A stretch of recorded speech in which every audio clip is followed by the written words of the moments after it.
We are missing one car. Car 17 at the moment has decided to vanish. That is... Car 17 is... Perry. Oh.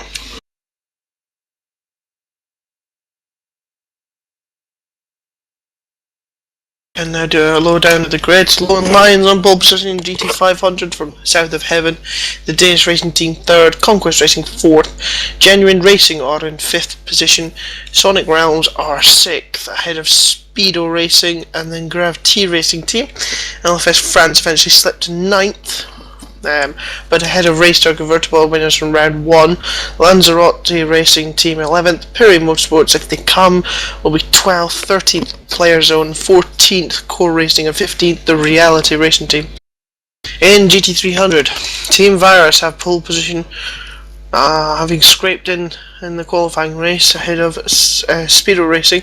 Savage Sim Sports are 3rd, Sonic Realms 4th, Gnarly Racing are 5th.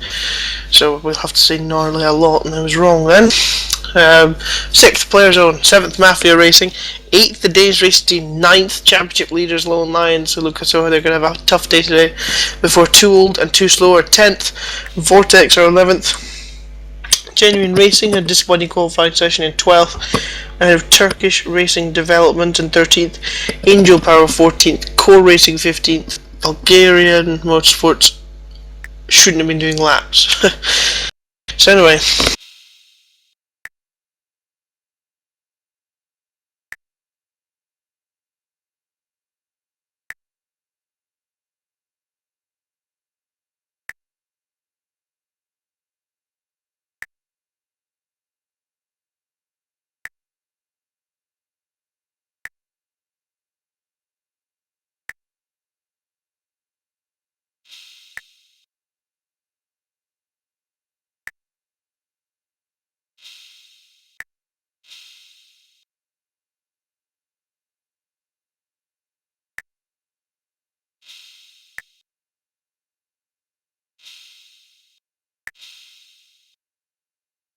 as I time out server. Not a problem there, still nothing going on really, no one's ready. What are your predictions for today's events then, Mr. Hardwick? Well, looking back at the last round, if Matty can just put together a decent first stint, then I'd say that Lowland Lions have definitely got GT500 wrapped up.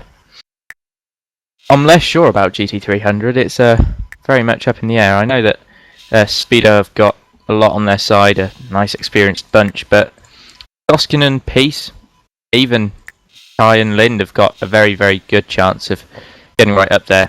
Probably only in the first stint for Mr. Lind, who's going to have a lot of hard work undone with Jack Sedgwick, I believe it's going to be driving now, not myself. But that said, this is South City, so predicting what's going to happen can only lead to pretty much the opposite of everything actually going on.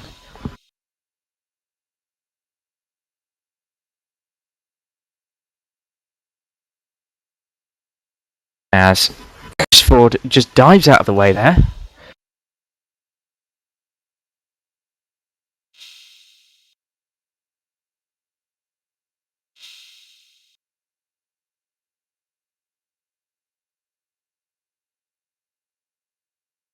And returns.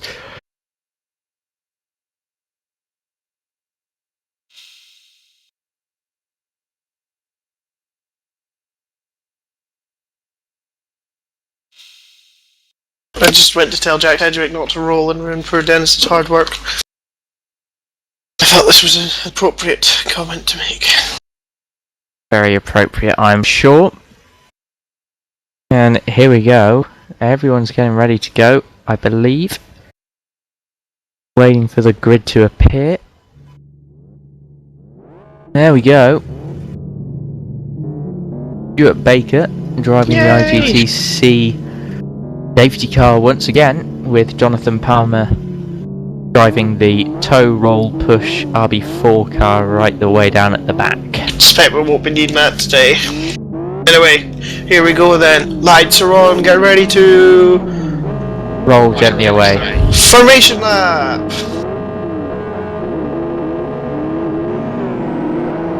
Believe you me, it was far more entertaining in the qualifying race where Corey Green went from pole to about 7th in 3 corners.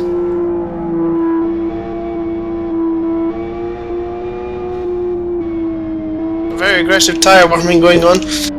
Not exactly a track where it's easy to get the tyres up to temperature and keep them there. The best thing to do then is just scroll through and see who's going to be the first one to spin doing so.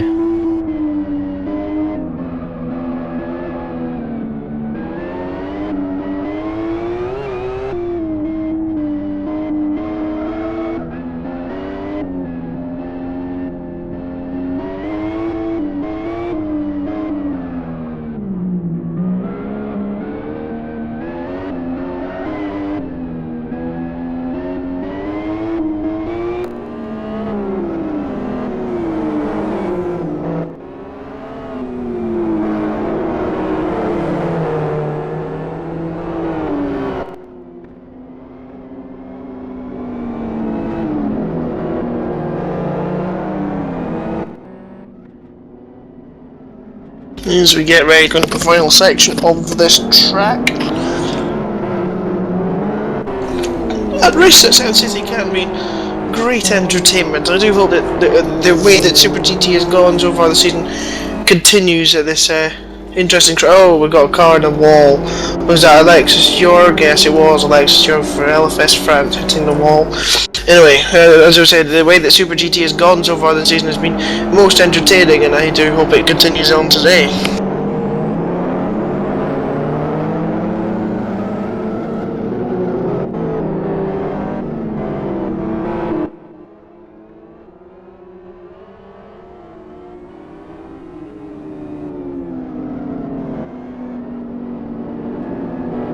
And here we go. Here we go. The GT500s are line astern and ready to go. Well, Elvis France seem to be a little bit too far behind. They should be really getting a bit closer. Come on, get closer.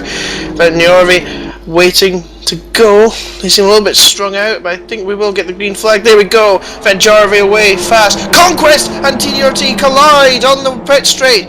Daskovic didn't seem to want to leave much room at all there for the car. Oh, and Jorg, there's been a horrendous accident. Is that? Sorry, excuse that. Yep, Malone. Yeah, I'm not going to pronounce it. I've given up. Piri Motorsports involved there. And GT300 are waiting to go. Now there they go, and it looks a bit cleaner this time. Will they all leave room for each other? Oh, look at that! Tyan getting squeezed in the low line car toward the wall. Tyan getting twitched as well. Troll holds on to the lead. James Peace up in the second position, moving past Constant, who makes contact with Dennis Lind, who's up into third, and they all try to funnel into turn number 1. Lind goes right the way around the outside and almost takes the lead off Peace. A collision at the back though. I think that was Savage Simsports almost getting spun round, but it seems though they're okay. Rolling down the inside for players on there as well, but GT300 a bit cleaner than GT500. Not right the way at the back. Dmitriev and Kor have thrown each other into the wall, and it looks like Don Elite connect that as well. Oh, and Yervantsu's taking the lead, and GT500s will be watching the GT300s battle. So Lone Lions will not have it all their own way today. That's an amazing start from Yervantsu.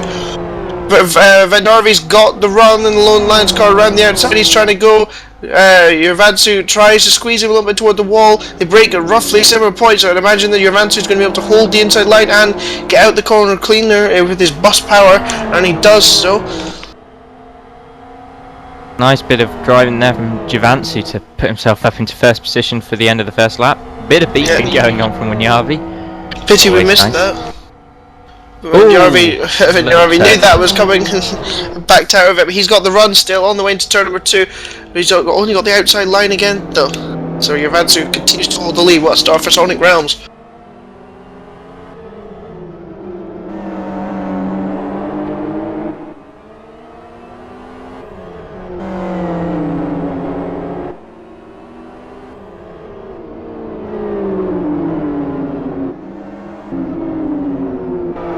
GT300 complete the first lap. Peace leads by 0.7 of a second at the end of the first lap for Dennis Lind. The fast starting gnarly motorsports car. Very gnarly start there.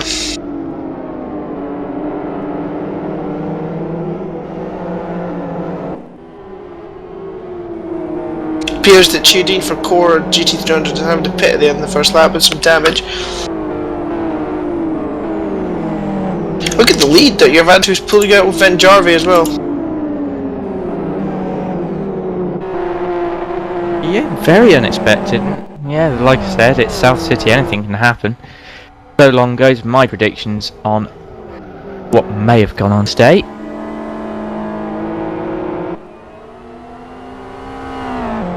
Of course, in the first 2 rounds on Realms, GT500 has run relatively light, relatively light on fuel at the start of the race, having a longer second stint. Normally it's Yervantu who does the sprinting and Sasha Regler who comes in for the consistent knuckling down driving. Very fast time for a start of a stint, 30.64. Feels to me as though that's what Sonic Realms are thinking about doing again, going light and being aggressive on the opening lap to get into the lead and just trying to stay out of trouble.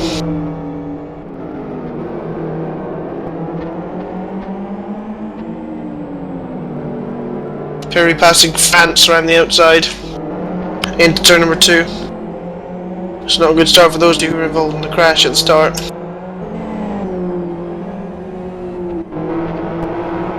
And look at this, Ivanov and Savage Sims. I don't know what Savage Simsports were doing there. They looked so they were going to leave a gap, and then they just decided to close it and pinned Ivanov into the wall. And that could very easily have been a bigger problem for Savage Simsports than Genuine Racing there, though.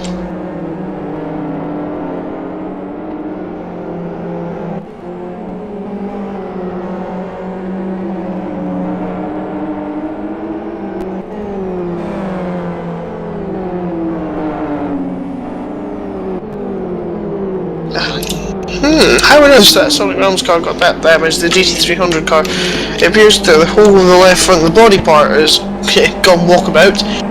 Didn't notice anything on the first lap, so that must have just happened. It's not so much structure damage though, it should be okay to continue. There's a bit of toe damage which could be a bit of a problem. In fact, toe damage on all 4 corners, so perhaps you will have to drive a little bit more carefully. Have some funny tyre wear, I'll tell you that much. As Venjarvi does the fast lap at 30.2, so that means potentially that it looks as though he has the pace to keep up with Yervantu. It'll be interesting to see what the Sonic Realms car is doing on fuel. That's certainly going to be an interesting thing. It appears that Yervantu's hit the wall somewhere as well. He's got a little bit of left rear damage.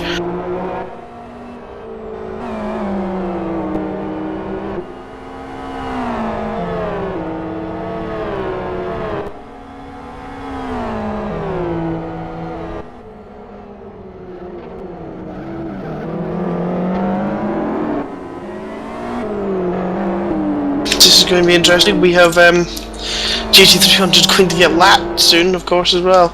It's not going to take long, so if these two are battling, and the GT300 always seem to be in close proximity of each other, and it could be quite tasty, Oscar, couldn't it?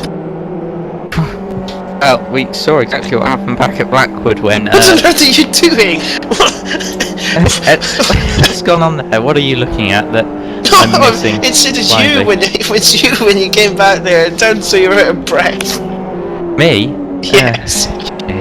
You know, what are you doing? What am I doing? I'm just sitting here waiting for you to finish talking about what you're talking about, and then it may well just be my voice. Yeah, honestly. Okay, I'll let you away with that then. Anyway, so what do you think about the traffic? Do you think that's going to be the same as Blackwood with the GT500s and GT300s passing in close proximity? Well, I hope it is, because it's great fun for us to watch. But I don't know. I mean, again, the GT300s have spread themselves out more, and you've got a few close bundles of cars in the GT500.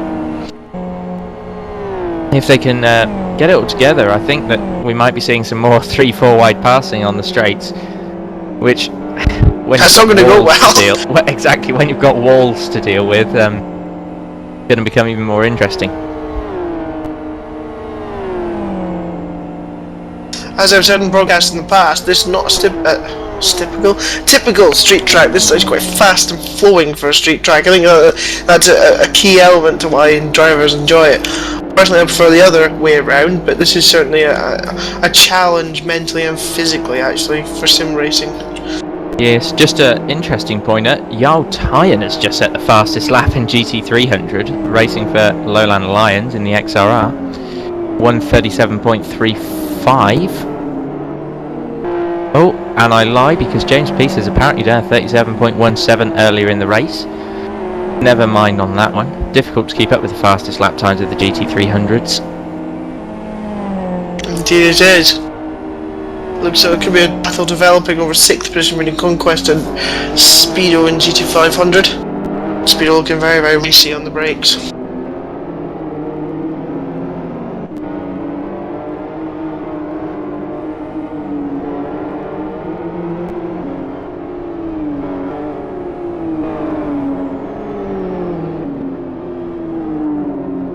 Libyan will no doubt be looking to catch Askevich out of position at the first opportunity he gets.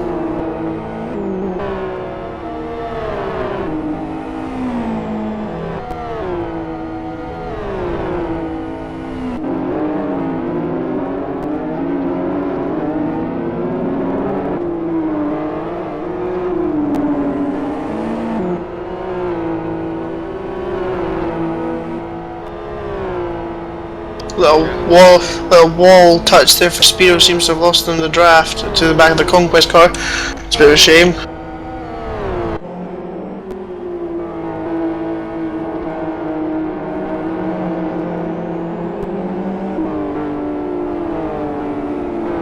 Ah, here we go, we're into the lapping, or at least a car is being lapped at the moment. This is going to be interesting for Vent Jarvie. He's going to have to squeeze through there.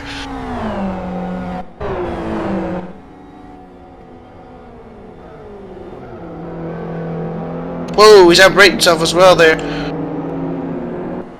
So I feel all sort of scrappy bit of driving there from Vent Jarvie. Yep, Karekes is going to have to make... Oh, he's caught him at a horrible time. Yeah, that's interesting. Why is Bjorklund at that angle? And the exit turn 1. He must have had some kind of drift in the first corner.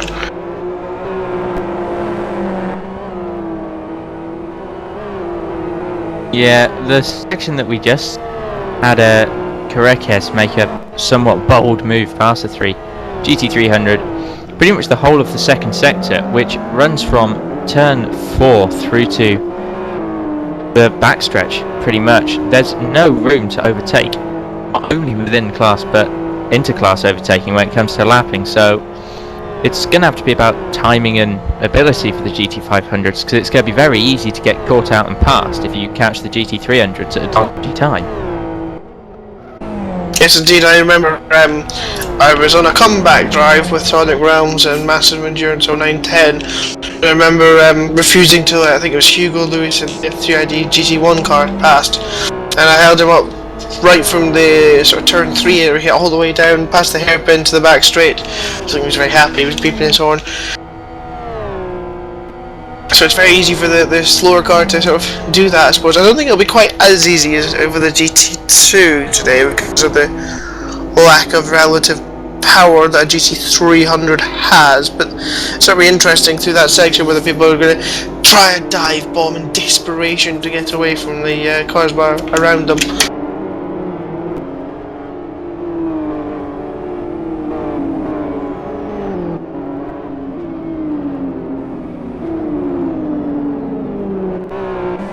And now Javansu is just a number of moments away from the back of the bulk of the GT300 pack. They're in earshot of each other from where I'm watching. And I think Javansu can even see them now. Now the exhaust fumes coming through his windscreen.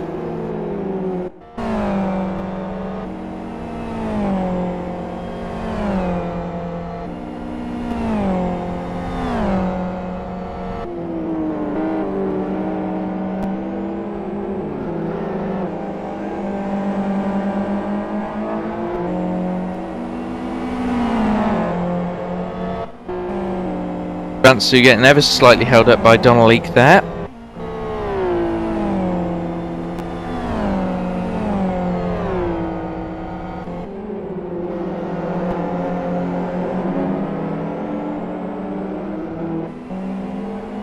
I've been told that Genuine Racing in the GT300 class have made a move past Bertoni of the number 81 car.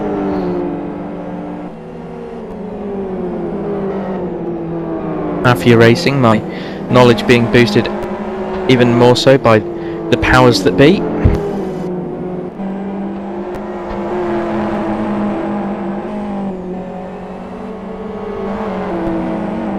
Race leader in that section of track getting a little bit held up there. Up to the top of the hill by a couple of GT300s. Managed to make it through. He's coming up to his own car now, so I assume that won't hinder him too much. Let's see if Van Jarvie manages to pass on the outside of the hairpin. One GT300 still stuck behind the second one. He'll get him on the back straight, so he shouldn't lose too much time.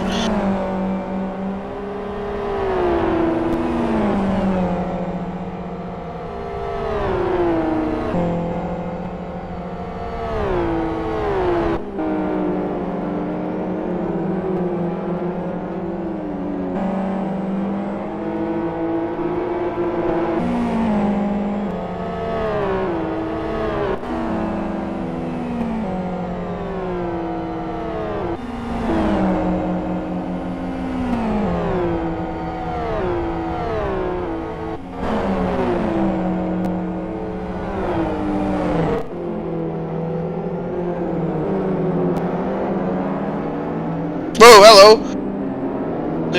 We've just had a bit of an incident on the turn 1 sort of straight. It's Sonic Realms GT300 and Christy Karekis driving for TRT and GT500 having a bit of a contact. Didn't see it myself. I'm hearing a description from the ghost commentator, just Phil Diaz.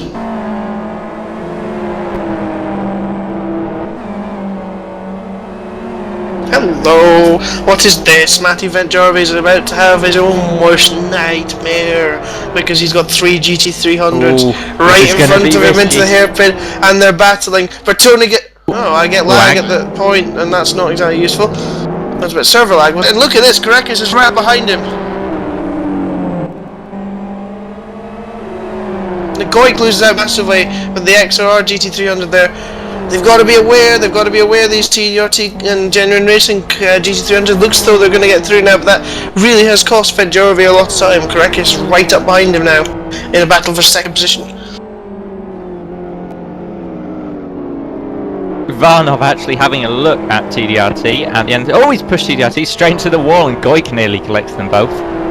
We've just had Corey Green for Core GT500 timeout, which is actually unfortunate. I seem to remember them being played with something similar at the last round.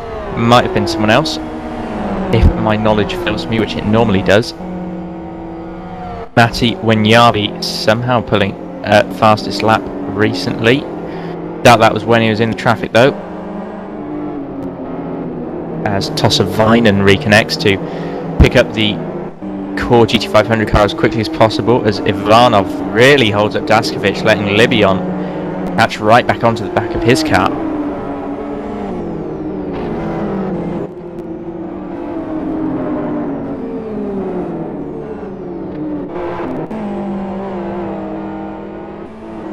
Poor Phil Rose has got himself in a terrible position at the moment. He cannot go anywhere. Yep, and Bertoni's going to chop off his nose as he tries to come through. And looks so Sean Williams from Sonic Realms going to try and go down the inside the TDRT FXR, who pushes him into the wall! Well, that was a bit rude. Yeah, Sean. Sean gives him a little tap back there. Yeah, that was Phil Rose being compromised even more. Good grief. Would not like to be in Phil Rose's position just now. Surely he'll get them now. Yep, blasting past now. Past one, past... No, Sean Williams is the car there. You can't push him into a wall. He's about 16 miles an hour quicker than you.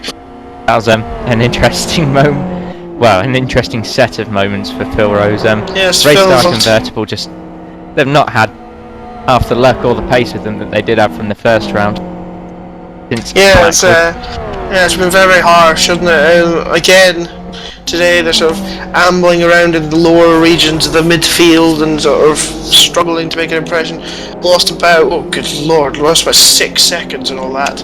Yeah, I mean, you know, the 3 GT300s. Jarvie and Karekis, sorry to interrupt you, Oscar. Van Jarvie and Karekis are battling now for second position. Van Jarvie not as happy as we've seen him in other races.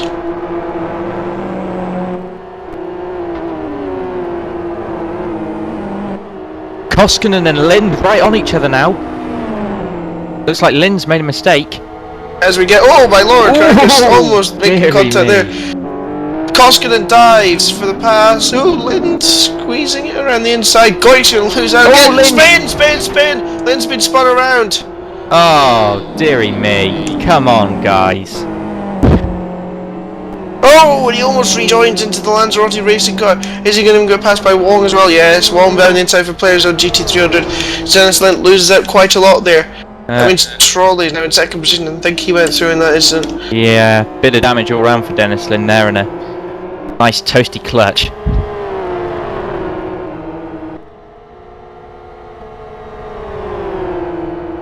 And back in the battle for second in GT500. Craig is almost getting into the draft adventure over there.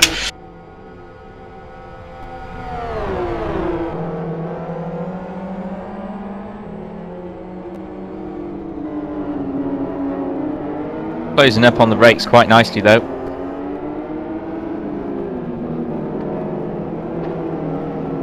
Speedo being pushed there. Nangle seems to have joined the fight between Conquest and Speedo as Conquest gets pushed into Conquest the wall. And then Daskovic tries to turn in there, and Dominic Engel says, "No, thank you. I'm going to put my car right in the way." Yep, so that's a disaster there for Conquest, down from 5th to 7th.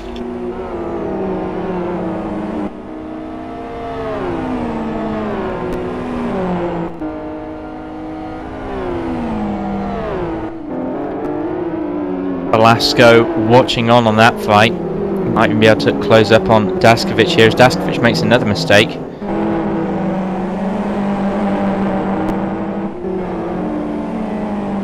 Look at this, Björklund stuck with the GT300s up the hill. Having to wait for the GT300s to assume a slightly wider racing line in the exit there. He's going to another fight. Or is he? No, that's not a fight. That's two GT500s that have cleared them, whereas he has not. I'll try to do so now. Get stuck on the outside though there. Oh, there's nowhere for him to go. Oh, well, this is going to be interesting. Toss of Violence coming through one way. Sean Williams, don't make contact with him. Get away, and looks like he's going to lose out, having to back out of that in the end. Is he going to have a look here? No, not quite.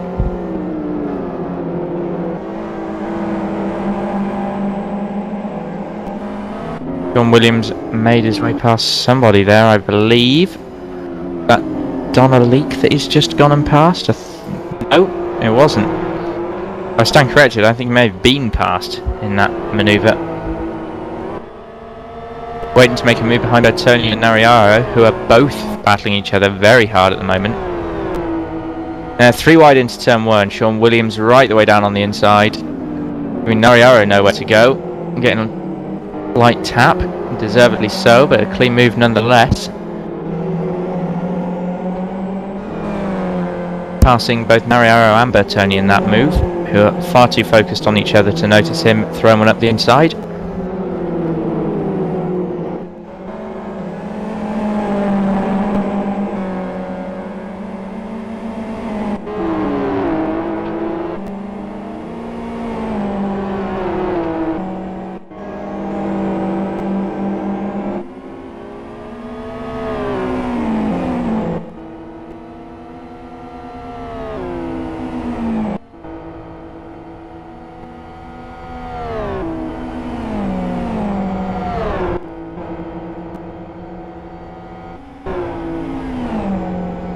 And Blasco gets around Conquest. Conquest got a little squirrely on the exit of the final corner, and Blasco's just powered past into turn number 1, and he's up 7th. So Daskovic continuing to have problems in this race, and dropping further back.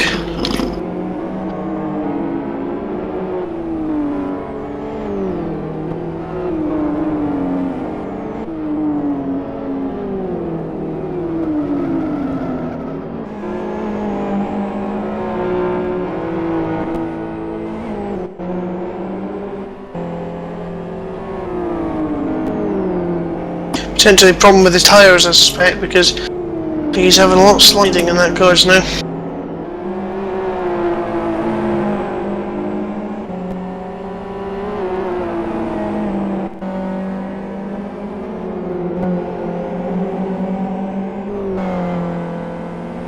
Sean Williams and Bertoni still going at it. Mafia Racing and Sonic Realms in GT300. Bertoni back around Williams now.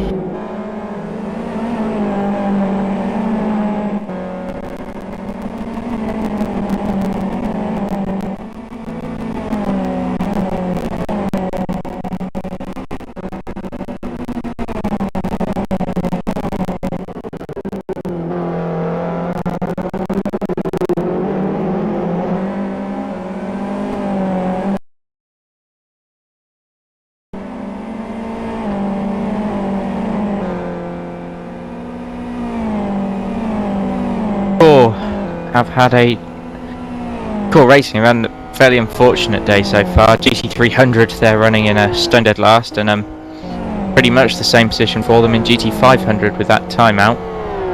Not going well.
Terribly much, not too much action on the track at the moment.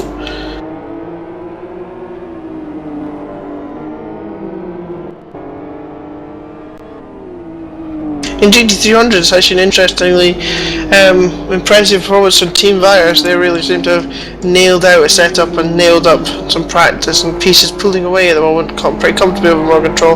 About 4 seconds of the gap at the moment. Interesting to see if they can keep it up the second stint. Yeah, only car in GT300 to have gone below 137 at the moment.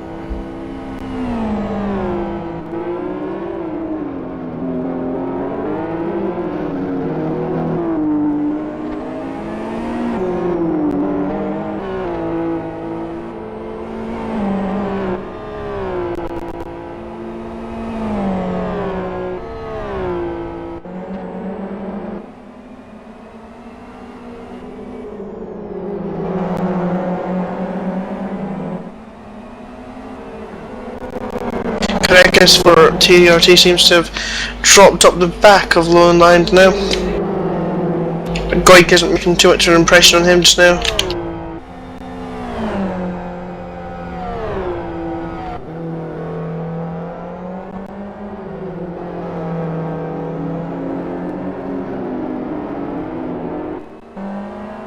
We could have a race on for what is 5th in the GT300 class very soon, as Dennis Lind has made some... Whoa, lag hit! Whoa, I'm sorry, whoa, something's happened. Very weird incident. Sean Williams is the one who's been spun around by a massive lag spike. I don't know where on earth it came from. I think he got hit from behind when he clearly didn't, and his car just appeared spinning off. Very strange moment. He's got marks on the back of his car to make it look like he's been hit off, but he hasn't. Very strange incident that's well, that car's seen better days. I think that's appropriate to say at this point. I think it may well be. I didn't see any of that whatsoever, so I'll have to take your word for the lag hit that took place. But I'm always happy to believe you on whatever you say. I'm always happy to believe myself too. That's fortunate for someone. Not very many people, but surely someone.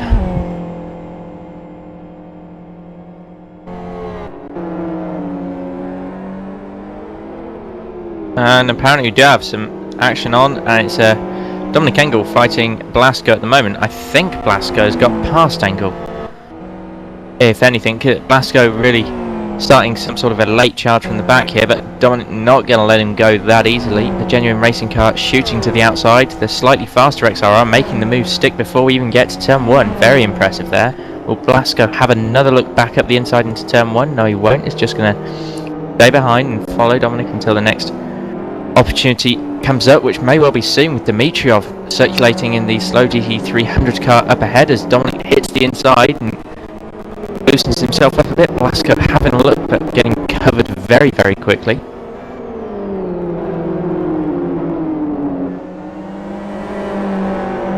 And we've lost the leader of the GT300 pack. James Peace for Vires has timed out, and that puts Morgan Trolley for Speedo Racing up into first. Whoa! Collision there between Engel and Dimitrov. Oh, Dimitrov, what are you doing? What are you doing? Oh, more collision, Blasco and Daskovic. What on earth is that FXR doing? He, on the way down the hill, he was blocking the inside line and making people hit him, and then he's just piled into 2 cars in front of him and almost caused a massive accident. Well, that's just lunacy. Well, sometimes you just get driving like that. It's as though their brains switch off momentarily and they let the front bumper of their car do the talking.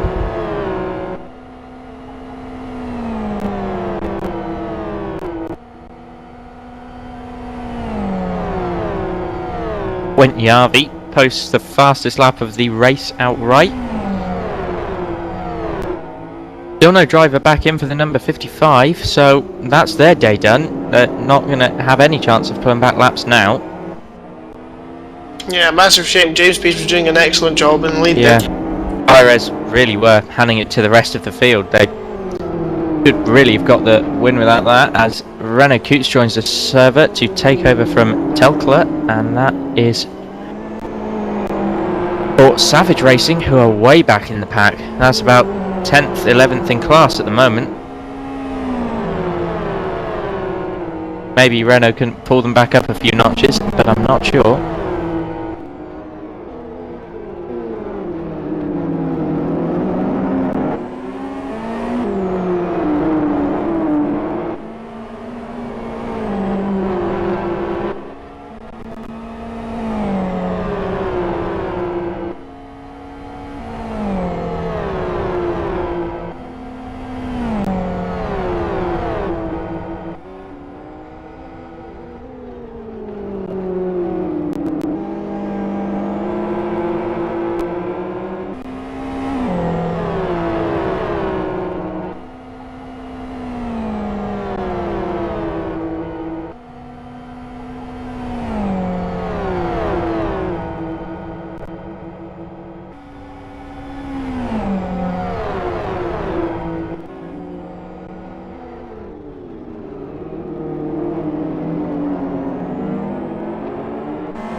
That's the first driver change of the race. William Coots takes over from Telkala. And Sonic Girls GT300 are going to repair that badly damaged car, and I suspect, and put Jeanettis in for Williams.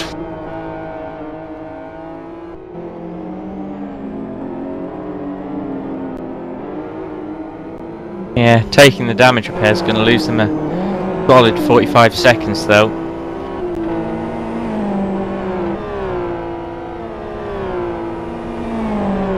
As Philip Rose has managed to latch himself onto the back of Daskovic. That might be a move going down into corner at the end of the backstretch. Maybe not. Daskovic got a much better run off that corner.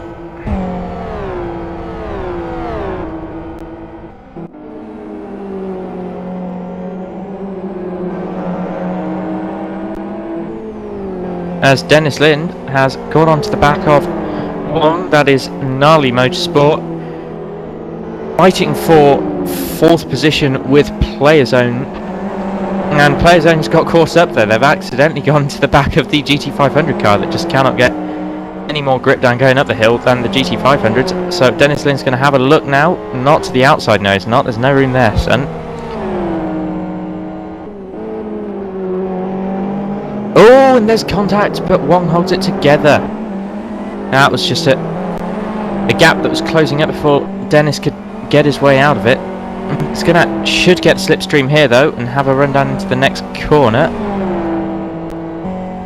That's exactly what he does do.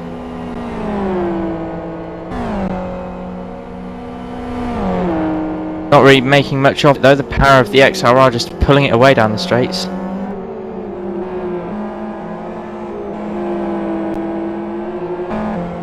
Now he should definitely have a bit of a slipstream. Might be able to have a look going into turn 1 maybe. Don't follow him up there, Dennis. He's just going to be blocking air taking that line. You're both going to lose. Long pit stop for Sonic Bomb's GT300. They repaired that damage. Wong defending thin air, and Dennis Lynn's going to say, okay then, I'll come around the outside here. A little bit of contact on the middle of the corner. No room for manoeuvre there. Lynn's going to probably have to follow in behind at some point. Still side by side all the way around the track. Really driving the tyres off of that car at the moment.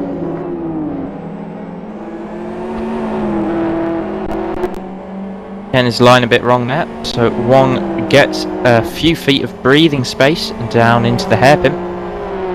Now Sean Williams disconnects. And that's because John Altus is now driving for the GT300 entry. Wonder if Dennis can't hook it up through Sector 2 a bit more now, just towards the end as they enter Sector 3 to get the run on Wong.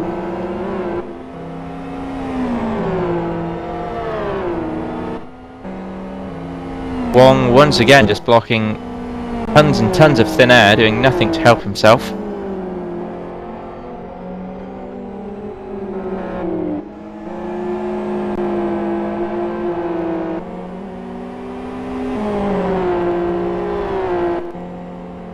This is all letting Ivanov just gently reel them in. As far as I'm aware, Dennis Lind is on a long strategy, so he can't afford to be held up as the GT500 leader comes through on Ivanov. He's about to catch up to this fight for 4th position. That's Javansu.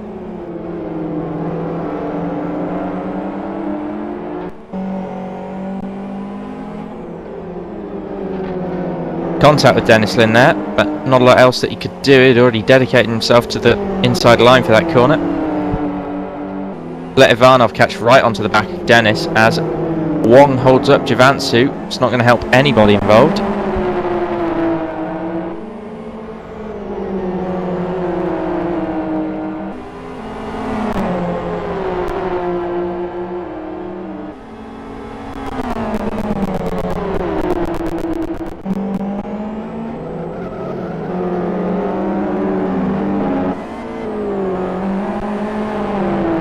Dennis right on the back of Wong again now.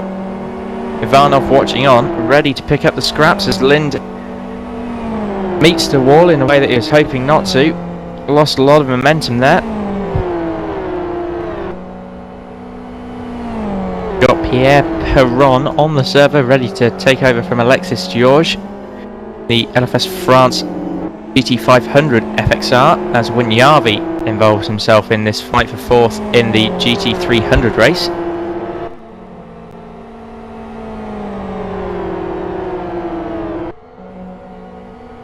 We apologise if there are any technical difficulties, technical problems even with the broadcast at the moment. A little bit of a stutter it appears from Phil Diaz.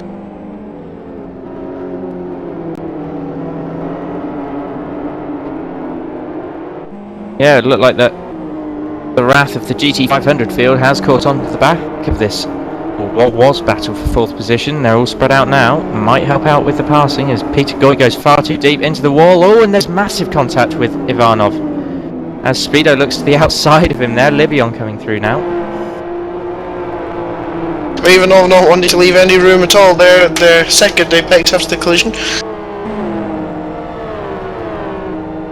As Cornwall is coming in for Engel, who's currently 9th. He's a drop back actually. Have we missed something? Happened to Dom Dom. And Lind has made it around Wong, so that was a great piece of opportunity just driving from Dennis Lind there. And Speedo and Goik, we're getting close. Right, okay, Speedo, we're gonna have a run here. Speedo GT500 on the back of Goik, side by side. I think, well, he's ahead. He's ahead already. So obviously some problems there for Goik that allowed Speedo to get past very, very quickly. Now they come up to back of Dennis Lind. Lind really having nowhere to go there. So Goik has lost out in the battle for 4th position. Lebion and Speedo are now 4th.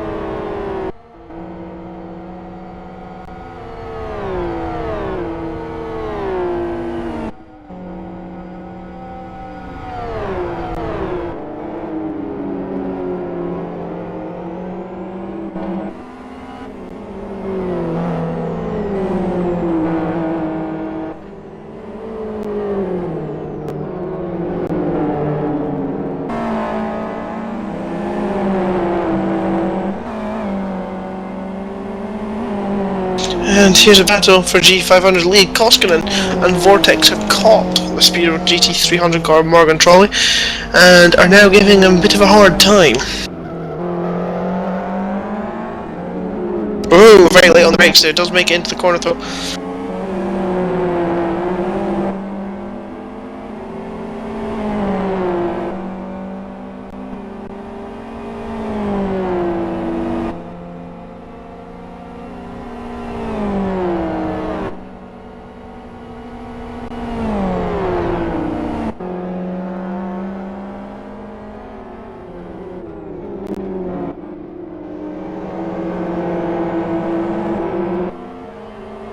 Losing out there slightly as the Lions GT500 comes past. Koskinen not quite in the why is he beeping and honking and flashing his lights? I don't understand that. But anyway, so the Speedo XR just managing to stay out of trouble for now.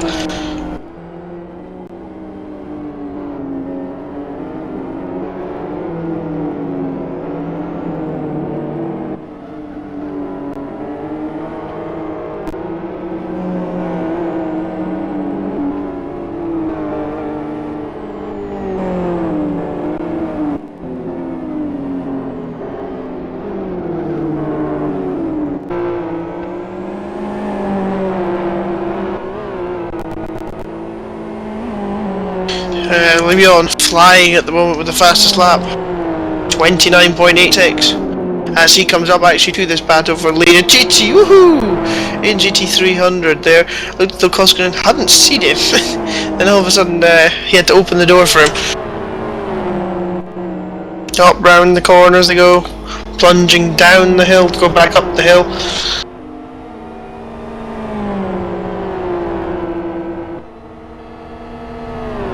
Actually losing out time there in the battle for the lead.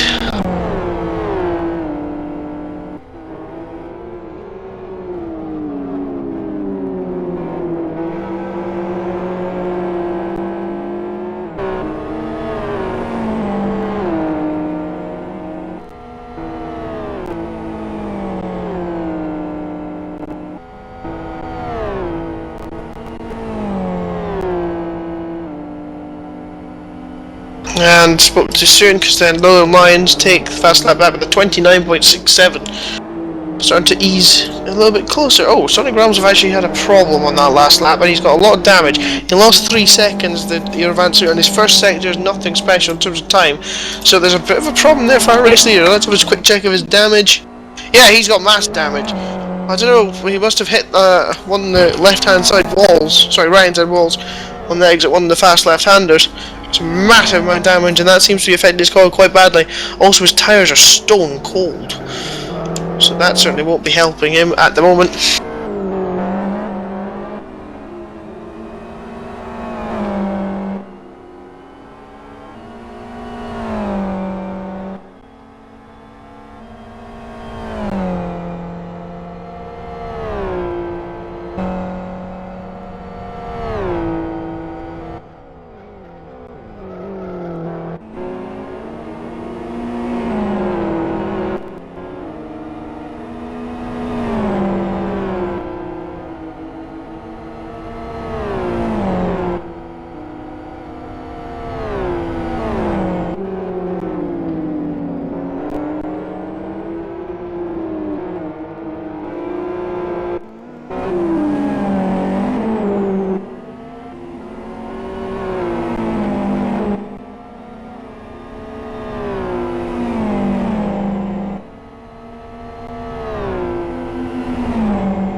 Phil Rose is actually catching the Conquest car.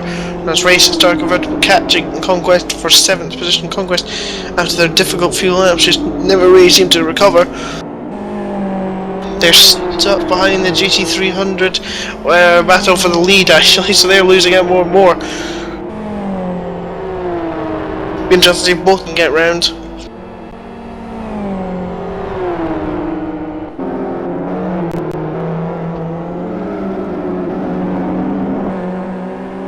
Interestingly, after the hairpin section, you don't really lose that much time stuck behind a GT300. And there we go, Daskvich is through. Here comes Racer Convertible, Koskinen honking his horn time and time again. Yeah, I don't think they're losing too much time through that section, just because it's not a high-speed section, of course. The GT300s can actually afford to run a softer compound tyre and so have a bit more grip through there.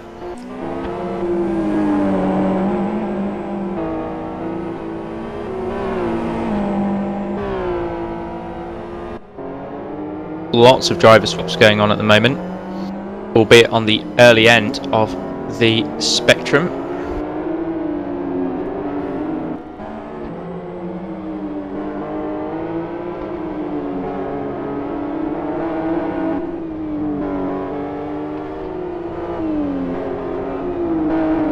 As Chibenko joins to take over from Libyan. Chibenko giving us hour after hour of fun.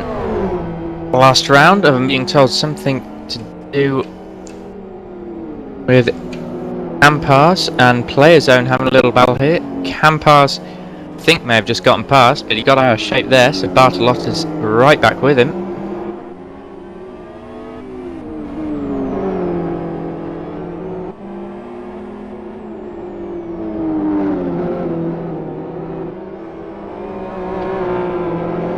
Renault Coots fighting with Shine at the moment, and that is for what looks to be about 10th in GT300 class, as Coots goes straight through on slightly better tyres, I imagine. Shine having only just come out of the pits for the Genuine Racing GT300 car, as Libyan pits for Speedo GT500. Blasco, I'm being informed, has dived into the pit lane. Yes, he has. There is Blasco making his pit stop as Lombardi joins to take over from Player Zone GT500.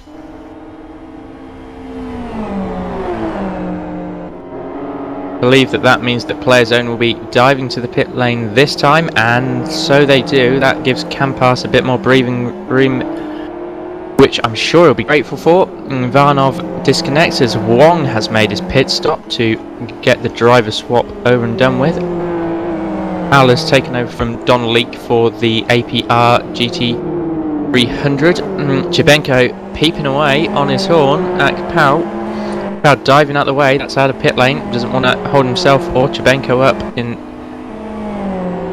this stage of the race, just past the halfway mark.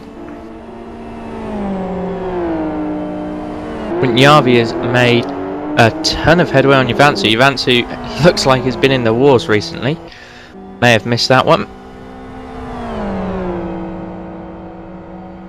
Yep, 0.3 of a second, covering the top two in GT500 at the line, and here comes Wanyavi up the inside. Oh, ducking back in behind there. Not quite going to be making the move just yet. And Karekes nearly collides with Lombardi coming out of the pit lane. Deary me.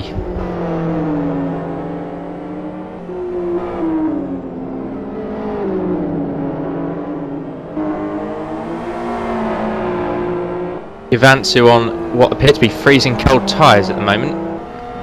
When Yavi, I was about to say how much better tyres, gets very sideways and drops back just a little bit further. It looks like Karek has opted for the half stint as his teammate. The Danish racing team, I believe that is, has dived in, ready to take over the car at the end of this lap.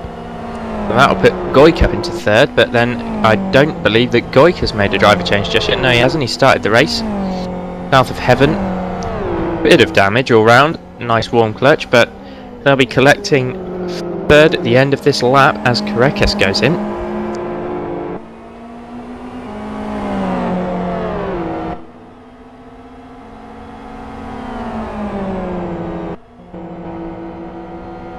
Koskinen for Vortex Racing right up behind Speedo Racing now in GT300 class. So that's a fight for the lead in both classes at the halfway stage. As Karekes makes his pit stop, and yep, Koskinen's got the run. So this could be a change for lead in GT300. And he's been forced to the outside. Morgan giving him more than enough room. Koskinen ever so slightly later on the brakes, but Trolley's going to hold it for Speedo. Koskinen's lucky he had that front damage there, otherwise there would have been a lot of contact. And Koskinen's good. He's not going to be able to stick it around the outside in an FZR. The XR will just drive away from you. He's got a bit of draft here. I don't know if that's going to get him close enough to make the move into turn 2, and it is. He's going to have a look much later on the brakes. He's going to fly up the inside. Can he use the spinning? Oh, Tsuchiyabe span right in front of him there. That's incredibly close. But Koskinen, man made of steel, kept his foot in it the whole time, despite seeing the number 20 GT500 car completely sideways across him.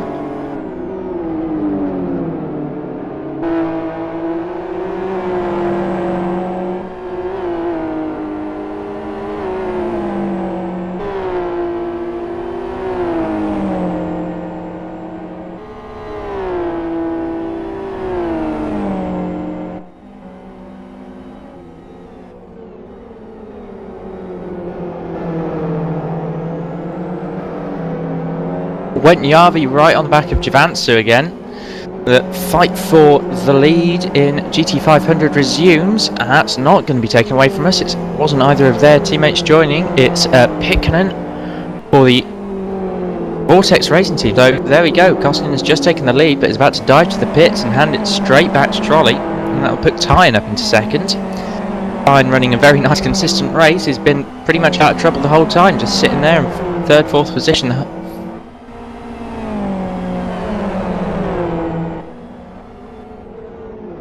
Yavi and Javantu right in amongst the traffic at the moment, and they've just about got around there cleanly, but Javantu's got Janautis to deal with. Janautis ducking right out of the way for SR and then putting themselves strategically back on the line for the Lowland Lions GT500 there. Nice bit of teamwork from Sonic Realms, a bit cheeky, but I'm sure they'll get away with it.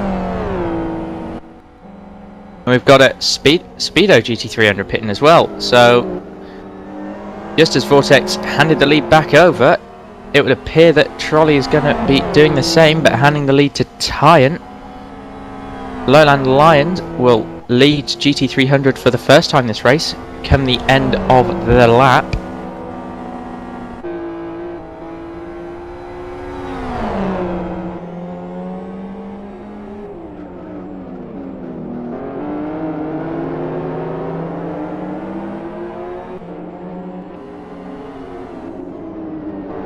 Yeah, and we've got Vortex coming up pits right in front of these GT500 leaders. This is not going to be a good place for these two to overtake. Oh, we're going to make it just about. But that's not good news for Pikkanen and Vortex. That means, well, I think it was almost guaranteed because of the shorter pit stop of the XR, but that, I think, has just confirmed that Speedo GT300 will be back into the lead, I'd imagine.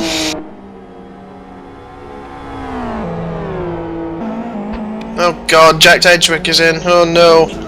Might be a safety car then. That's sadly. He'll be rolling, I'm sure. Speaking as the team manager of Gnarly Motorsports, that surprises me. It's a relatively early stop.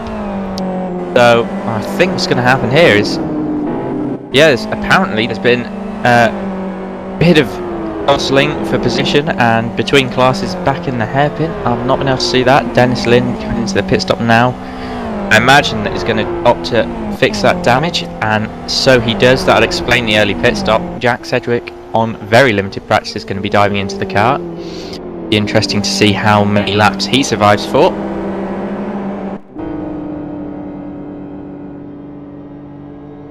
Now we've got Dylanek for Speedo GT300 exiting the pits at the moment as Picknan comes around turn 1. Tell you what, it's going to be mighty close between them.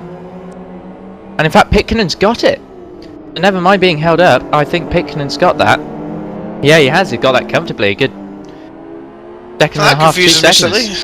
That confuses me slightly. Speedo must have been held up somewhere on their in lap. I think they were held up in the last sector of their in lap. They got swamped by a few GT500s. And look at this, the two leaders in GT500, sorry to interrupt, are suddenly very close together again. Yeah, they seem to be accordioning from being right up next to each other to a couple of seconds, and I think Javantsu has got the outright pace, but is lacking in consistency with his cold tyres. As Jack Sedgwick leaves the pits for Gnarly Motorsports. Going to be a gnarly stint for him.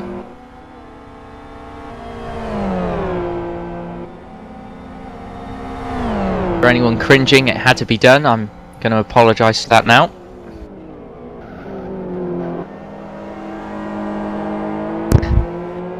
And Samsu Javantsu for Sonic Realm still just dabbing away at the handbrake. And Wanyabi into the pits, diving to the pit lane there, just about getting it slowed down.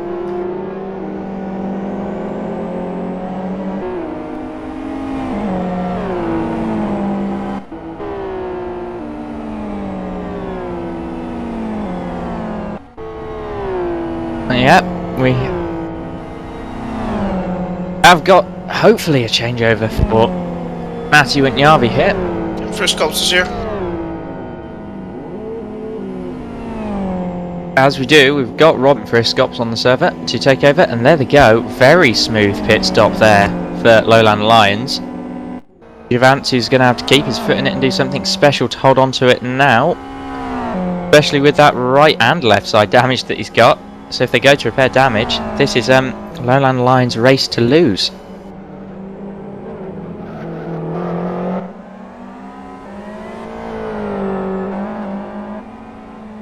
And that's another non-finisher there, as Philip Rose has disconnected for Raystar Convertible. I didn't see any accident. I can only assume that they don't have a driver to pick up for him, as Daskovic and Janautis make a bit of contact at the top of the hill, going down into the hairpin. Nothing too dangerous, but I wouldn't have liked to have been in either car at that point.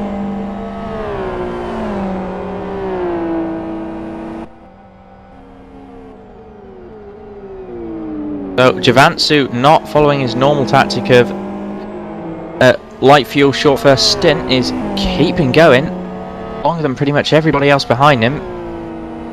I believe it's Goik and Daskovic who are the only two others not to have stopped in 500 so far. A top 3 not pitting. But here goes Daskovic diving for the pit lane.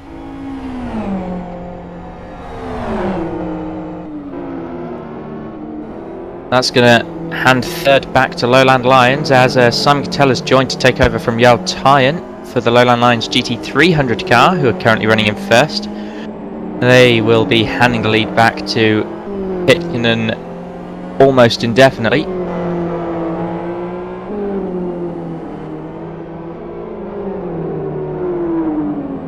Well, it's interesting to know how far Tyan's actually ahead of those guys. About 38 seconds, I believe. I'll check it at the next split, but it might be closer than I'm making out, because that XRR, as mentioned, doesn't drink the fuel quite as much as the FZR. I imagine that Simon won't mind a little bit of damage that's there, so shouldn't be repairing damage to keep it competitive.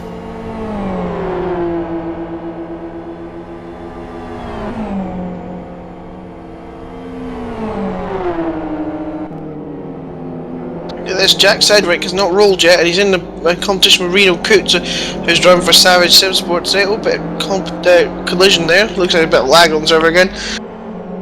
Coots wins that battle.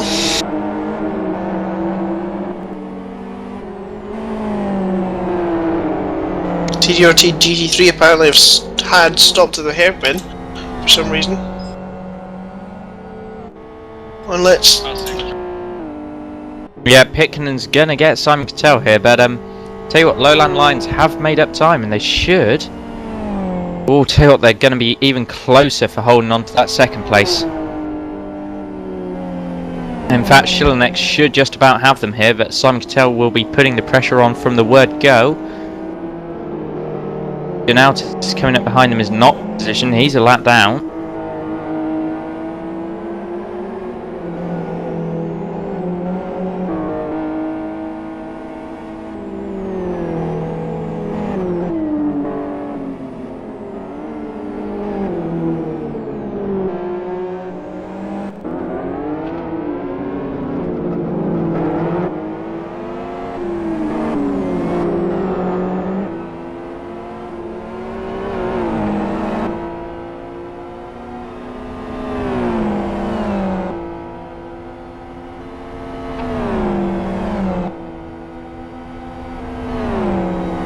Here's Lom. Oh, Samsu Javansu's gone and got a stop go.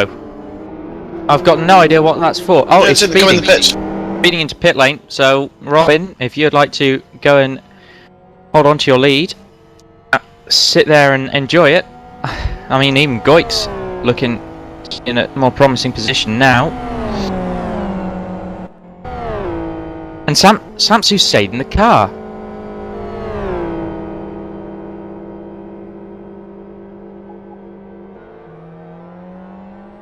No one's taken over from Samsu, which means we've got to make a stop go and a driver change yet. No idea what's going on there. It'd be a tragic end to a really solid performance so far. Much similar to back at Blackwood, where the same sort of thing happened.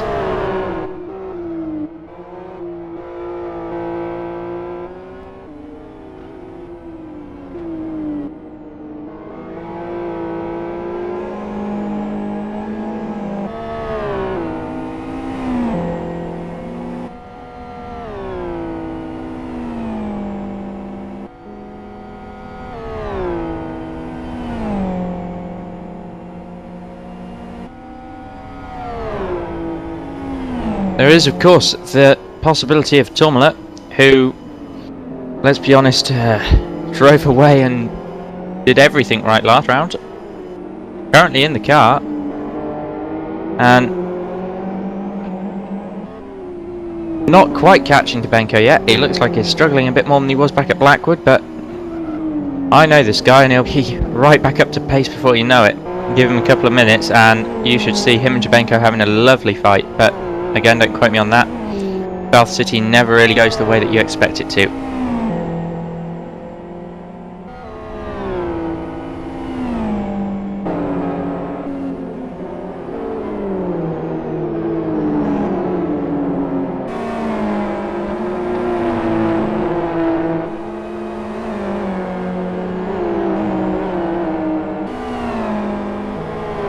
Cedric at Gnarly Motorsports is under quite a bit of pressure from the two people behind. That's Polar and Shine. I believe that is Too Old Too Slow and Genuine Racing who are putting on the pressure. Remember, Jack Cedric not having practiced for this event really whatsoever. He's doing his absolute best at the moment. No doubt he'll speed up throughout the stint. And Shine looks to be having to go at Polar. Could be possible to make a move. Shine's definitely got the overlap here. Yep, he's got it done before the corner. Very nice bit of driving from both of them there. Plenty of room given. Shine can now focus on catching up to Cedric and moving himself up a couple of positions, because he might be able to catch TDRT up ahead of them. Got the pace at the moment.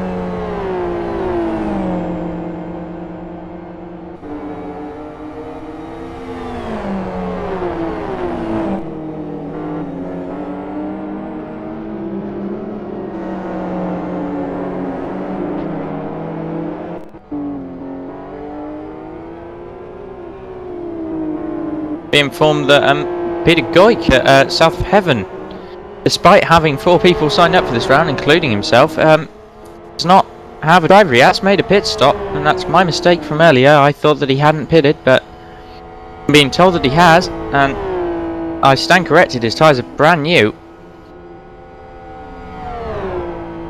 So that's two of the current top three in GT500 who haven't made driver swaps, and I'm thinking that they're going to be pretty much on the verge of starting to lose laps now.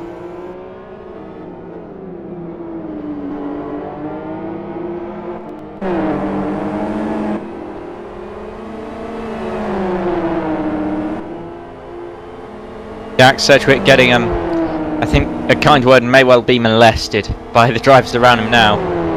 He's caught up to TDRT actually. He's pulled Shine with him. TDRT obviously having a few problems on that last lap that I wasn't watching them for. And Jack throws into the corner. A bit of opposite lock on the way out. Should be able to get a bit of a run here, keeping out of the way of... Oh no, he's not going to keep out of the way of Covenant. Never mind.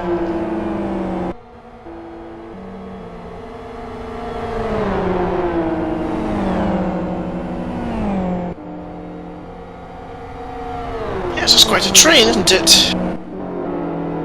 Here comes Hammered on the inside of all of them. Hopefully this will go. Oh, they're battling and Hammer's there. Cedric has to move out of the way. Yeah, now he's under pressure from Shine even more so. And it's given TDRT GT300 a bit of breathing space as Lombardi's right there as well. And Jack Cedric not letting him have that one just yet. And once again, Lombardi being conservative and friendly with it, although.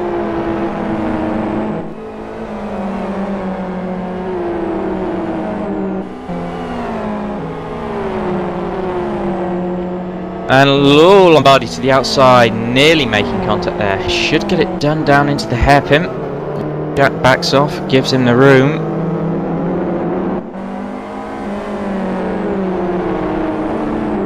Joku would appear to have had his... I say Joku, that's his LFS world name. Samsu Javansu for Sonic Realms GT500 has had his penalty cleared. Have a look into why that is. -1 lap as he's had a lap deducted because he's not served it in the given number of laps he needed to. Not that I think that matters, because it just looks like he doesn't have another driver at the moment. So another unfortunate turn of events for Mr. Javansu and Sonic Realms Racing. It's been another dodgy weekend for them. And here goes Shine around the outside of Sedgwick in GT300. He's going to get that move done. Yep. Oh, Sedgwick holding on, is keeping the pressure applied. He's not giving up easily, even if he is going a bit slower. He's going to keep it on the inside for turn 2. Shines it into the wall, so should just about retain the position, will he? Not quite. Shine on the inside is going to have to... But Jack holding on still, so Sapola's going to be right with him. Here's Javansu, 3 wide into there is not going to work, and there you go. Shine has come off worse from that. I believe that's Javansu's fault for just throwing his nose in where it wasn't wanted. Sapola diving out the way, not wanting to be on the receiving end of that FXR, who's obviously on a bit of a warpath. And so Jack Sedgwick, with all of the breathing room that he needed, really, holding on to that comfy top 10 position.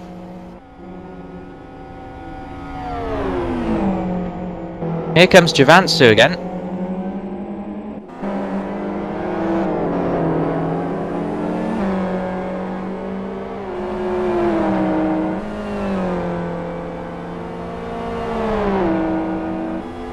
No real point in that, Samsu. You're just going to get yourself in trouble at this stage. So I wouldn't be surprised if Genuine Racing asks the stewards to have a few words. As here comes Robin Friscops, catching up to Shine, and I'm being told that Tormler's up to Deviance. Yep, just as I thought would be the case. He's got his foot down and is right up behind Jabenko of Speedo, so Genuine Racing GT500 seem to be getting a bit more luck than their GT300 counterparts. So a bit of contact there, just letting Jabenko know that he's right up behind him and ready to make the move. Here we go, I believe that's Tormler with his ever so slightly better run. Will he be able to have a look going down to the next corner? I'm not sure. He might be able to. Maybe not though, although they are catching up to John Altis and Simon Cattell. And John Altis is going to stay out of the way of Jabenko. And will Tormler follow through? Yes, he will. He's going to capitalise on it. Oh, a big lag hit though. Is that a bit of damage on Tormler's car now? A bit more damage, yeah. That's not gone well. He'll be able to continue on though. These LFS cars and take a good old hit. There's number 3, ready to take over from Samsu Javansu. That's Rick de Jong, but I think it's a bit too little too late, and not only that, but the number colour is wrong, so he'll get another penalty anyway if he chooses to continue driving, and probably even if he renames count as a line of chat.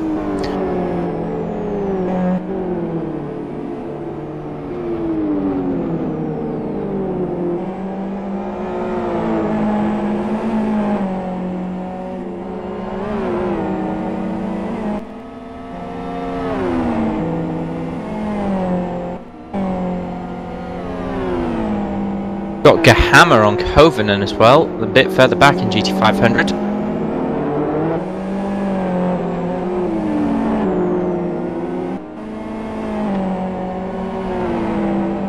There is Javansu making a pit stop, but I don't see the point. He's a lap down.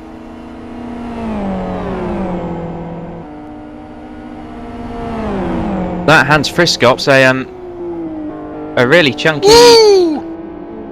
Not very many seconds lead. Sorry, Tormla and the Speedo GT300 car are deciding to get very close and personal in the braking zone for the final corner. Just unbelievable. That was very close to being a disaster. Also, to do with Tsebenko being the one that is fighting with.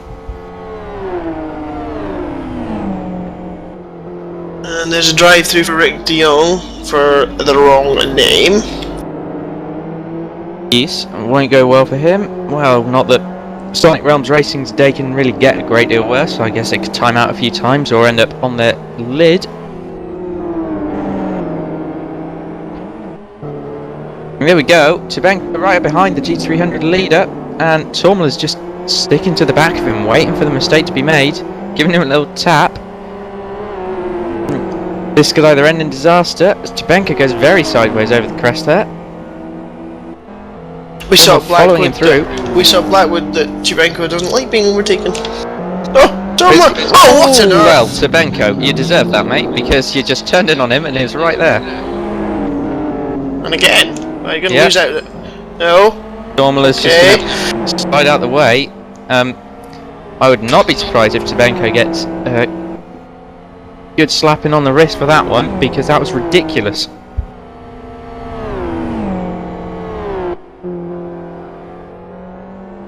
It would look to me that like Silanek is very slowly but surely catching up to Pitkenham. Might have to check back on that one close to the end of the race.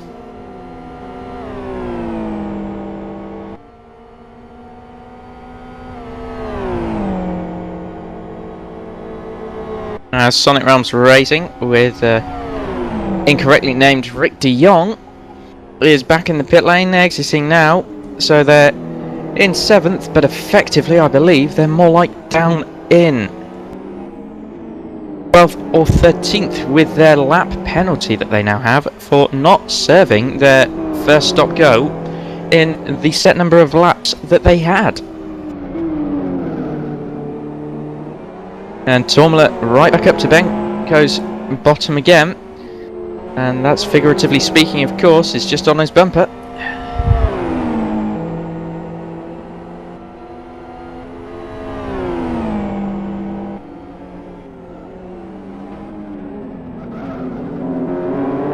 Cheeky look from Tormla, but not paying off. Tsebenko sits on his line.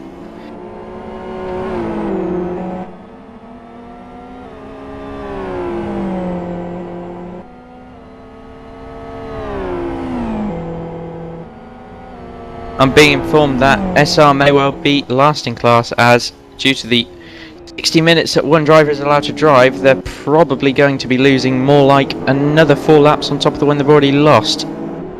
Or at least that's what I think. Core racing in GT5 I think will lose laps as well. Apparently they went 2 minutes over the allotted time. Yes. I believe that Goik's not had a second driver, so they're every minute we go and further minute into that 60 minutes. So South of Heaven running in what can be described only as a very, very, very theoretical second position.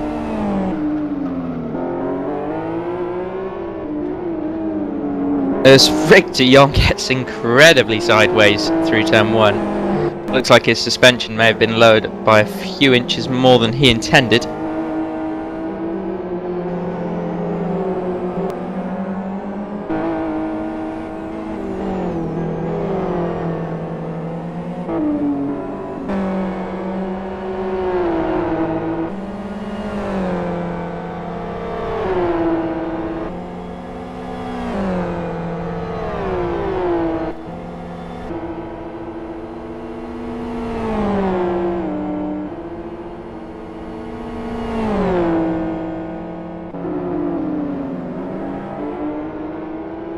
Got Shine, who's just put one up the inside of Sapola. Back in GT3, Genuine Racing getting another spot there. Not looking like Sapola's going to let him get away with it though. And to the outside he goes on the front stretch.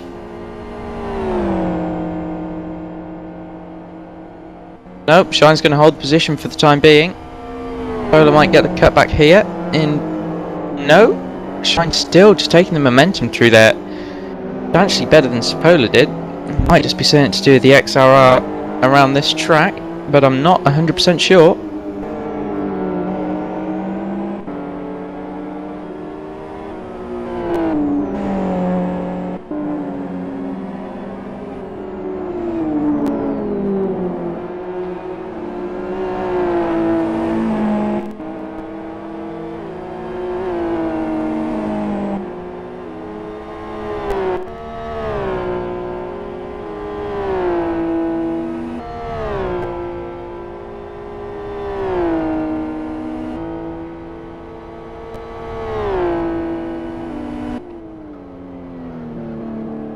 Jack Sedgwick just lodged himself in a wall after the chicane, which is going to let Shine catch up to him a little bit more. No doubt we'll be seeing action from those two in the coming laps.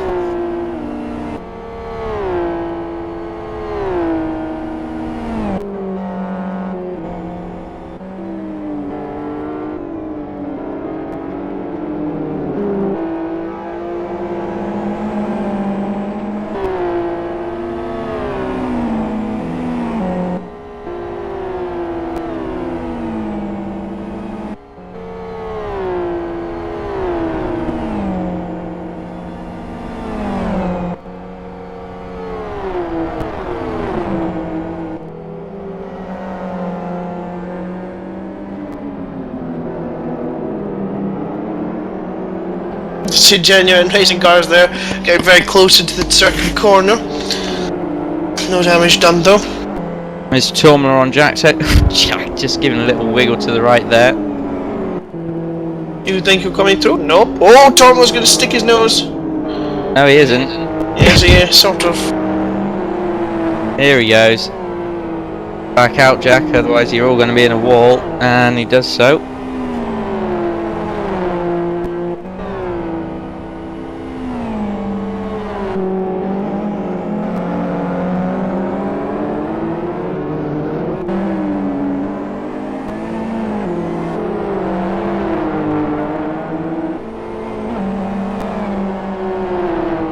Got Shine right up behind Cedric now, and it pains me to say it, but I think this move is done before it started.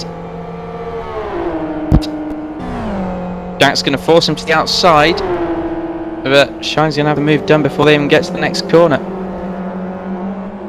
No, he's not. He's going to hit the wall and go wide. Jack Cedric comes back through, driving a pretty good defensive race.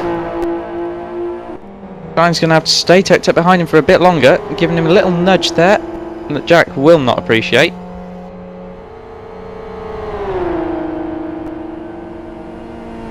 Don't weave, Jack. Don't be a bad boy. Don't try to squeeze him or something. Oh no, we're good. We're good. Can Shine get around the outside? No, Jack Nope. being very, very, very clever with the brakes. By clever I mean late and dangerous. Squeezing him into the wall slightly. That was a bit naughty from Jack. Bit naughty, but carry on, my boy. We're in 8th position.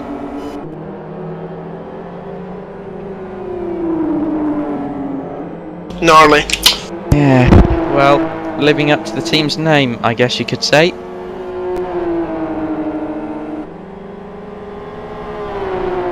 Being told off as such by our silent reporter, telling me that there should be. Oh dear. Well, that's throwing that one away.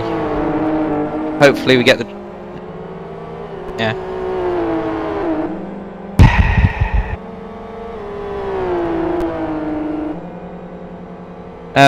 Jack has gone and said hello on the server, and there is the drive-through, so you may as well serve it now instead of just lose more time fighting with Shine.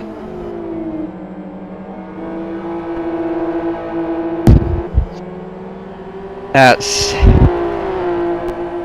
Well, random acts of stupidity. We thought it would be him going upside down round at least half of the track, but indeed it isn't. I just went and said hello to Jack Cedric. Yeah. Apparently he was aiming for F9 and got F5 instead. That's a substantial difference, but congratulations nonetheless. Going to hold on to 10th position because Janautis is many miles away.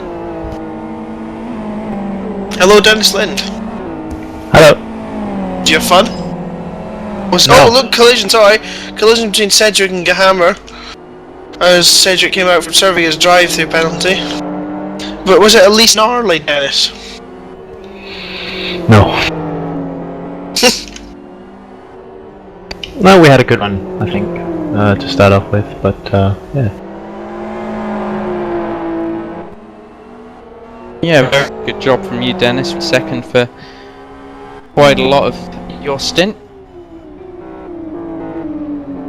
Yeah, I had a continuously mistake coming out of the chicane, just coming out of sector 1, and Koskinen caught up to me and, in my opinion, did a pretty bad job on getting by after the hairpin. But I'll leave it up to just do it, so I've had my word with him. Sure you did, Dennis.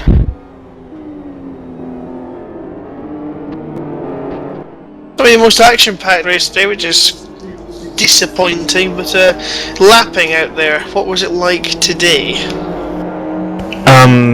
There was only really one car that I had a massive problem with, and that was the GT300 car that just kept sticking his nose in where there was no room, which was really annoying, and he would try to pass into the hairpin even though he was 20 meters behind, and there's no way you can brake that late with a car that goes so much faster. And he just went in no matter what the thing is, and he had quite a big gap to Goik, I believe, was behind him. So he was the only problem I had out there. Everybody was, patiently waiting not to lose time for themselves. And I know one lap, I at least caused the SR car to lose about 3 seconds plus. Yeah, because he was just trying to pass in places you cannot pass.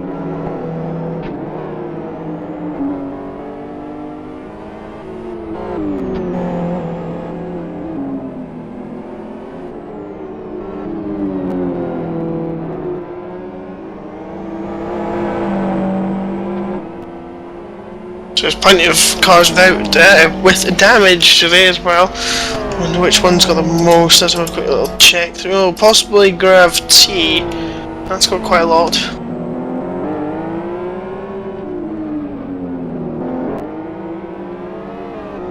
I was just saying it's not been the most action-packed race today. Certainly, after the event of Blackwood, it's been nice to have a bit more of a chilled-out event rather than a hear-em-scare-em kind of event.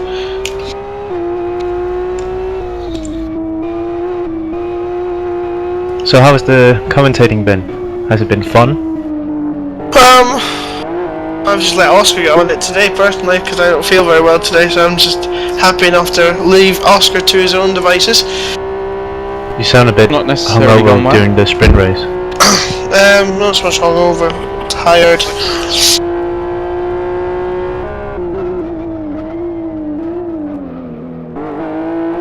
It looks like we might have a battle forming on track for effective second position in GT500. Tomczyk has been slowly but surely catching up to Tiabi as they both make their way around Martin Kapau of Angel Power Racing.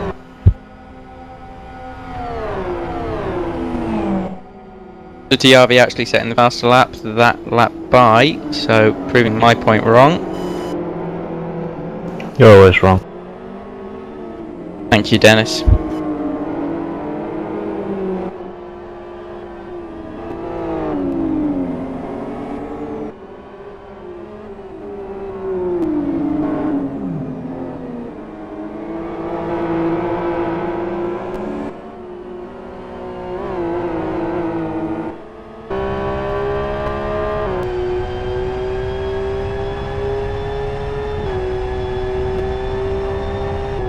Did you guys have fun during the sprint race? Yeah, the sprint race was entertaining enough. I unfortunately wasn't there for all of it, getting pulled about left, right and centre by various things in and about the house. I had a good one. I noticed. You would appear to have gone from last to first in that. Like a boss. That was a gnarly drive. Yeah, living up to the team name, and that's all there is really. That's all you need to do. Got Simon Cattell.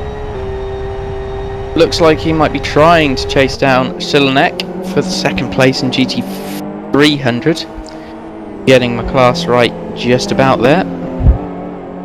And the TDRT GT3 car got passed by Genuine Racing for 7th. Right you are.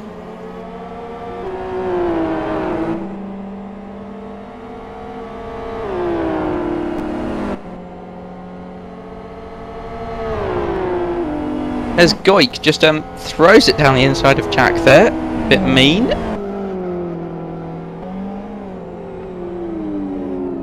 So is it a battle for lead between Troll and Kettle?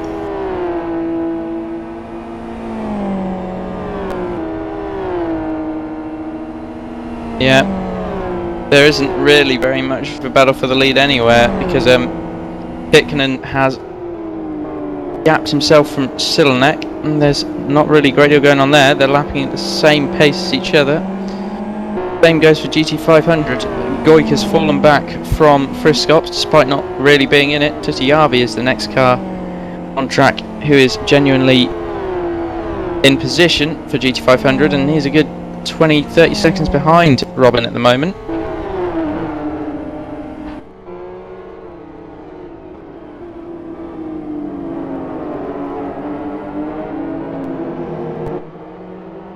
Yeah, as Pitkanen now coming to lap Jack Cedric. Will Jack be friendly and move out of the way?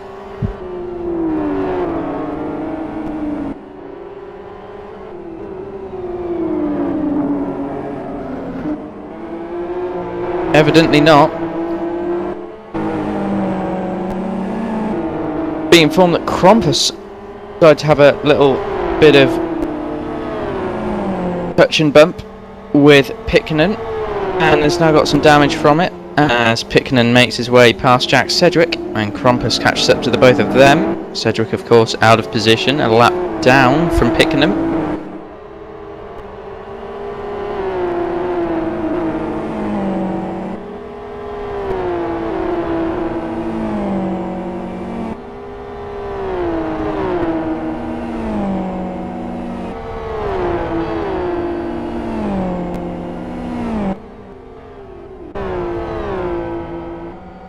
Tomchik still making headway on Tutiavi.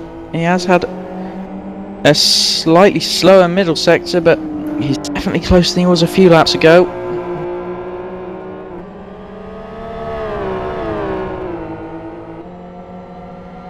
Apparently, Vortex Motorsports might be running out of fuel toward the end of this race.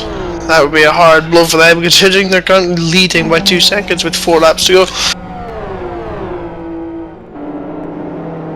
Vortex really shining today, doing a lovely job grabbing the lead early on and just sitting there holding it together.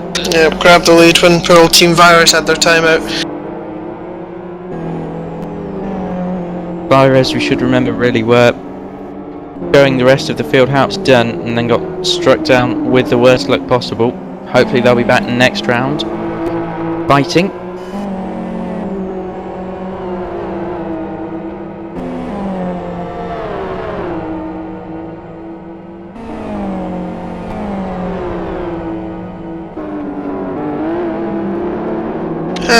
on. Oh well, on this. Here's Tomczyk. Yeah, right at the back of Valley, and they're all catching the GT300 battlers. There you go, all three wide. And that's Tomczyk to the outside of Tutiavi. They're going to have to... Silenek sitting right out of the way, up against a wall. Very late on the brakes. Is he going to get... Oh, slide into Tomczyk and Speedo GT300. Oh, Speedo GT300! No, you could... Oh, he didn't want to back out of that one, because of course he's chasing, hunting down the leader. And look, here's... And look, Catel's trying to come through for second place now, but the battle still rages between Tomczyk and Tujvari down the front straight. Oh, GT300! Tujvari has to back out of it, and it's going to be easy for Tomczyk to get up the inside now, and he's through, and it's basically for second position. So that's a bit of bad luck there for the Danish racing team.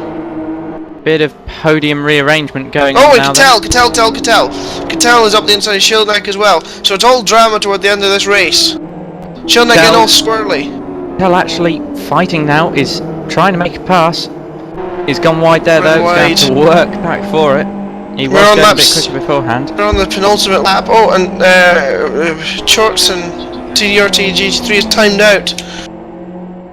They're running back in 7th position. That's bumped everyone else up one. So we have the leader in GT500 about to start his last lap. Robin Friskops and Lone Lions. Goik, who is out of position, is right up behind him though. Or was. He would appear to have lost quite a bit coming out of the last corner. Vortex Motorsports just have to make their field goal one more lap. I'll listen to their gear shifts, not being any more gentle with it. Jack Sedgwick at suitable roadblock to keep Silenek back. Although Silenek has got up substantially, Simon Cattell pretty much out of contention for that one now, unless Silenek makes a mistake.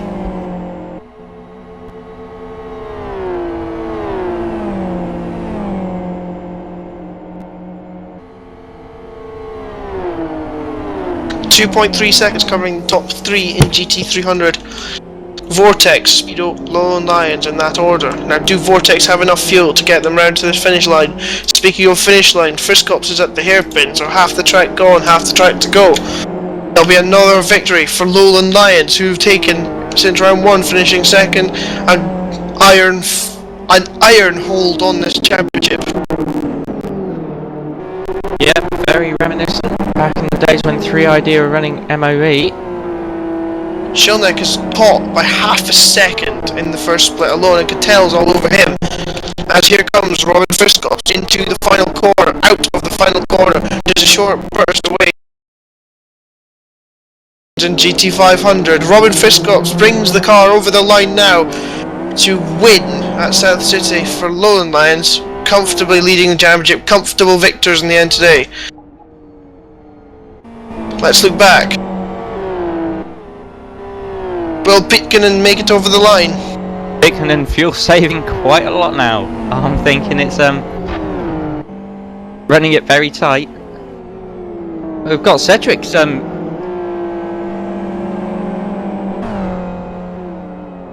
Coming up with Jack Sedgwick, heard him say something in my ear as well, but here across the line do come Vortex to win. So they do win in the end. They did just have enough fuel.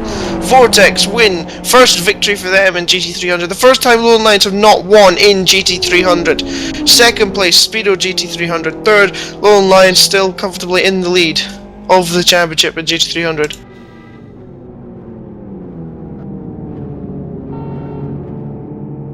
No, not quite. Not quite out of fuel. I've been told they're out of fuel, but Vortex still going. Now they're gone. Now they're out.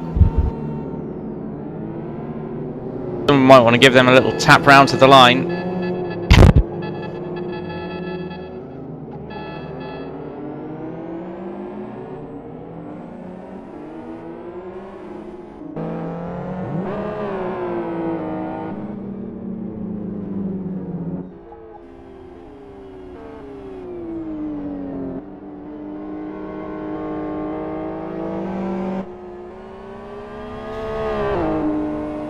So there we go, the race is complete and the chat has been opened. Checkered flag is out. As an adventurous race today, but entertaining in small doses. As the cars make their way around to the end.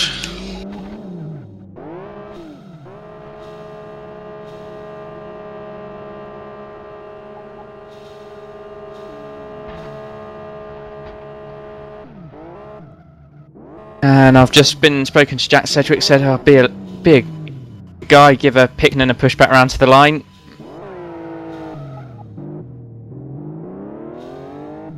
What he's doing at the moment, Picknan out of fuel. Most would call that perfect timing. What Picknan would call it is a bit too tense for comfort.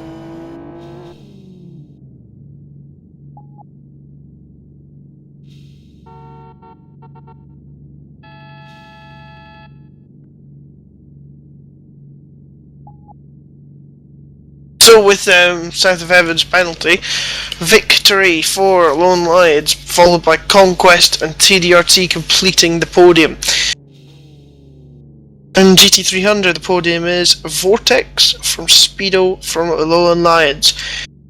This has not been as adventurous a race for the whole of the Super GT crowd today, but it's been okay. It's certainly better than some of the races we've been used to in the past. My thanks to Oscar Hardwick for basically running the show today, and I wouldn't say that.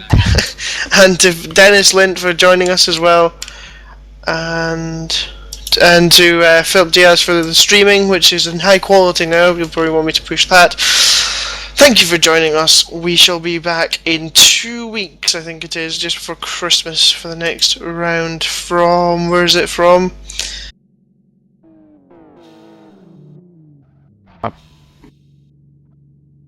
Oh, and the 7th of January 2012, the annual 24-hour race brought to you by Masters of Endurance. That's after the 18th of December, Kyoto National reversed 57 laps as the main race. And I'm going to go and have a lie down now. So, good night everybody, thank you for watching, goodbye.